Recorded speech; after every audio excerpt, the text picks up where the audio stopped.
ou não, vambora para o vídeo. Por que não entrar com um time forte e depois tirar os caras no segundo tempo? Sei que é rodagem, mas sempre eles têm que entrar para correr atrás do resultado. O Luciano salvou, diz aqui o Ramon Maia. Jairzão. O preocupante é que o time só joga bem quando os titulares entram. Os reservas são limitados, quando se tem reserva. Ou contrata ou começa a usar a base na rotação. Não temos para onde correr. Eu acho também, acho que a rotação, a base, eu entendo as ponderações, as preocupações, a questão da base, quase todos os meninos da Copinha estarem em final de temporada, né, não terem feito a pré-temporada, mas eu acho que não tem como não utilizá-los no revezamento, né? E hoje, por exemplo, eu acho o Luca melhor que o Ferreirinha, acho o Pedro Ferreira uma opção para entrar no segundo tempo, ou às vezes para começar quando o Marcos Antônio não puder jogar, né? Aí o Raul Souza, assim, seria um absurdo oferecer uma troca entre Ferreirinha e Cauli. O Rogério Ceni não é burro. O Raul, ele não aceitaria nem a pau o Ferreirinha pelo Cauli, eu imagino. Ninguém aceitaria, pelo amor de Deus. João Pedro, olá, mande um abraço para o meu amigo Pedro Rino, tá mandado. Tirone boneco de ventríloco, tá aqui. Ferreirinha olha aí, Ferreirinha é péssimo finalizador. Como é que pode ser jogador profissional? Edson Pinheiro, eu colocaria o time da Copinha contra a Ponte. Se não classificar, não tem culpa. Com menos dados e mais trabalho, o Crespo vai achar o time. Todo mundo tá nessa pegada, a maioria tá nessa pegada aqui. Michael Douglas, do jeito que o Enzo joga, vai ser difícil o Wendel jogar. Jogador devoto, não desiste nunca. Arnaldo, São Paulo se desorganizava em linha de 4 porque não tem primeiro volante confiável. Não é culpa do Crespo. Não, mas, então, toda vez que jogou o Pablo Maia, não foi assim, seguro também, né? Também porque o Pablo Maia não tá jogando nada. Eu tive um companheiro que fez uma observação aqui interessante, eu não sei se foi o próprio Michael Douglas, viu? Talvez tenha sido ele, que a liberação do Luiz Gustavo foi ruim, né? Sim. Porque ele vinha bem no papel de primeiro volante. De fato, olha, tô falando Luiz Gustavo de volta, foi pro Atlético Paranaense, né? Sérgio, o 352. É muito importante para mim ver o Bopismo crescer. E deixa o like no vídeo, galera, é muito, muito, muito importante. Mais do que vocês imaginam, tá? Por favor, então chega agora e clica no like, hype o vídeo, pro YouTube entender que o Bopismo é um conteúdo relevante. Bom, ontem estive na beira do campo mais uma vez, pela Casa TV, trazendo as notícias de São Paulo e Primavera. E é impressionante quando você tá no nível do campo ali, como você consegue perceber algumas coisas, né? Eu fiquei perto do banco do Primavera para poder falar os jogadores que iam ser substituídos, trazer as notícias, né? Quando o Afonso, o zagueiro, acabou sofrendo uma concussão, entrando na ambulância e tal, então fiquei mais do lado do Primavera para dar as informações tanto do time visitante e também, claro, do São Paulo. E, cara, você percebe algumas coisas ali na beira, né, na altura do campo que é muito valioso, assim, é muito, muito, muito valioso. E, assim, o São Paulo ontem teve mais sorte que juízo, cara, essa foi a verdade, assim. O São Paulo, em um dado momento ali, até os 20 do segundo tempo, tava perdendo o jogo do Primavera, o roteiro muito parecido com o jogo contra a Portuguesa. E, assim, de verdade, a razão para isso, sem querer ser simplista, mas a gente já tem alguma amostragem para ver, é que o São Paulo não funciona com linha de 4, cara. O São Paulo não funciona.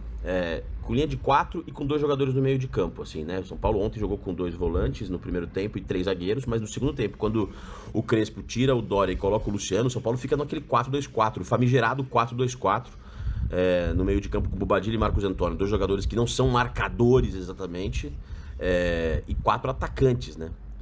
Luciano, Tapia, Lucas e Ferreirinha e uma linha de 4 atrás. E, cara, o São Paulo sofreu muito, poderia ter perdido o jogo ali, poderia ter feito 2-0. O Rafael fez um milagre antes de tomar o primeiro gol, no rebote quase fez também o Primavera, e aí depois sofreu o gol. E, cara, ficou um jogo muito franco, uma trocação, o São Paulo muito vulnerável, meio de campo completamente despovoado. O Primavera tem um ataque muito bom, o Wellington, camisa 11, é bom jogador, o camisa 10, Gabriel dos Anjos, é bom jogador. O Paulo Baia, ponta esquerda, é bom jogador, e o Poveda é bom jogador. Então tem 4 jogadores ali que sabiam trocar passes rápido, de jogar em transição, chegar rápido no gol do São Paulo. E o São Paulo teve mais sorte que juízo. E aí, quando o Crespo colocou a cavalaria, e a cavalaria entenda-se Luciano e Caleri, os 2 jogadores que mais marcam, o Caleri chegou ao 4º gol no ano, o Luciano tem 3, então os jogadores que mais entregam gols pro São Paulo, o São Paulo conseguiu virar meio a fórceps ali o jogo, e se colocar na 8ª colocação. Hoje está no grupo que se classificaria. Vamos ver como a rodada se desenrola nesse domingo. Mas acho que fica um sinal de alerta, assim. E uma coisa meio que, cara, tem que ser estabelecida. O São Paulo precisa jogar com 3 zagueiros. 3 zagueiros e 3 volantes e é isso. É assim que esse time compete. É o que tem pra fazer. Com o elenco que a gente tem na mão hoje, esse é o jeito de jogar. O São Paulo ficar mais competitivo. Nem que seja pra empatar jogos e pontuar, cara. De verdade. Eu tô no grupo de São Paulinos, um camarada escreveu assim, porra... É de que o Alisson, o staff do Alisson, vou trazer uma linha cronológica rápida, quando não fecha com o Corinthians, e aí eu tenho batido nessa tecla, tá? Eu tenho batido nessa tecla. Muita gente falando, não sei o quê. Eu bato no peito nessa minha informação e tenho falado. Dificilmente o Alisson voltará a jogar com o Crespo, porque a saída dele não foi simples, gente. Porque, ó, uma coisa é, uma negociação não aconteceu, o cara volta, treina e joga. Já aconteceu isso com tanta gente no mercado, tanta gente no futebol, só que vocês entendem que o Alisson não tá jogando agora, porque a saída dele, a quase saída dele não foi legal, e eu tenho batido nessa tecla, a saída dele, a forma com que ele conduziu essa saída pro Corinthians não foi legal.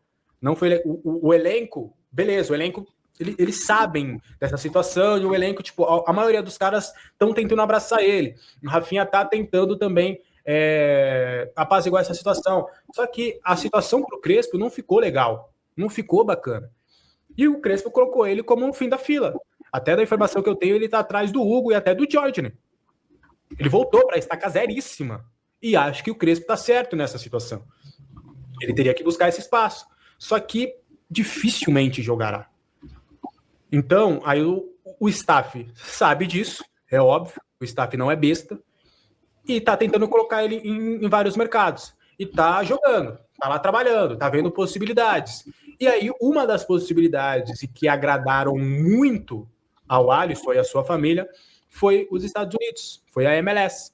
Justamente porque, pô, não é nem pelo futebol da MLS, mas é justamente por você morar nos Estados Unidos. Né? Acho que para a família dele, para ele, seria uma estabilidade legal, ganharia em dólar. E aí houve uma sinalização positiva de alguns clubes da MLS. E aí agora o staff, com essa situação de que o staff conseguiu essa porta para o mercado da MLS, com essa porta, o Alisson está falando, ó, pô, prioriza lá então a MLS, acho que vai ser legal para mim, ficar lá uns 3 aninhos, fazer uma grana, morar lá bem. E aí depois a gente pode até ficar lá, ou volta para o Brasil, encerra a carreira e tal. Então seria mais ou menos nesse cenário, até porque o mercado do futebol brasileiro pro Alisson, se não for o Santos, eu dificilmente vejo ele jogando em um outro clube, porque só o Santos que aparentemente se mostrou disposto ali a uma negociação com o Alisson.